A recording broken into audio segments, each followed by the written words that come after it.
Wherever you go, whatever you do, throw a little at it. Omax, Vest and Briefs.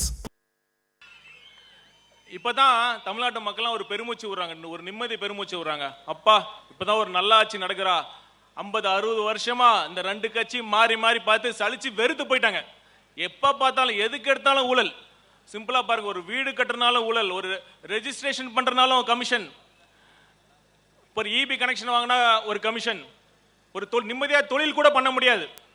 ஒரு pollution கண்ட்ரோல்ல ஒரு licence வாங்குறதுனா, ஒரு clearance வாங்குறதுனா எதுக்கு எடுத்தாலும் ஊழல். சரி, இவ்வளோ கஷ்டம் இருக்கு, போய் மக்கள்லாம் சில, அது நான் சரின்னு சொல்ல, சில குடிமகன்கள் போய் டாஸ்மாக் போனா அங்கேயும் ஊழல். இதெல்லாம் தாண்டி ஜெயிலுக்கு போனா கூட ஜெயிலையும் அங்க இருக்கிற எவ்வளவோ அரசு செலவு பண்றாங்க கைதிகளுக்காக, அதுலயும் ஊழல். இந்த மாதிரி பிறப்புல இருந்து இறப்பு வரைக்கும் எவ்வளவு பெரிய ஊழல் ஊழல் ஊழல் பண்ணி மக்கள்லாம் வெறுத்து போயிட்டாங்க. அதாவது மினிஸ்டர்ஸ்லாம் கூட விடுங்க, அந்த டிஎம்கே கவுன்சிலர்ஸ் பண்ற அராஜகம், அவங்க பண்ண அராஜகத்துக்கு அளவே கிடையாது.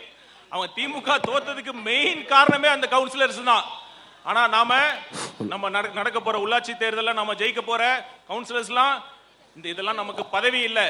நல்லா புரிஞ்சுங்க கழக நிர்வாகிகள் அனைவரும், இதெல்லாம் பதவி இல்லை, இது நமக்கு பெரிய பொறுப்பு.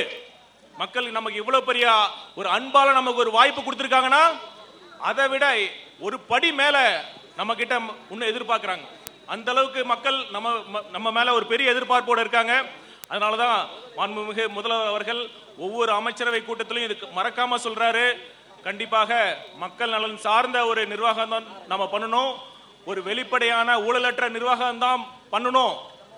அதே மாதிரி மக்கள்கிட்டையும் சொல்லியிருக்காரு, யாராச்சும் லஞ்சம் கேட்டாங்கன்னா கொடுக்க முடியாது அப்படின்னு சொல்லுங்கன்னு சொல்லியிருக்காரு. இது வரைக்கும் நீங்க சொல்லுங்க, நான் சவால் விட்டு சொல்றேன், இது வரைக்கும் தமிழக வரலாற்றை எந்த முதல்வராச்சும் இப்படி சொல்லியிருக்காங்களா?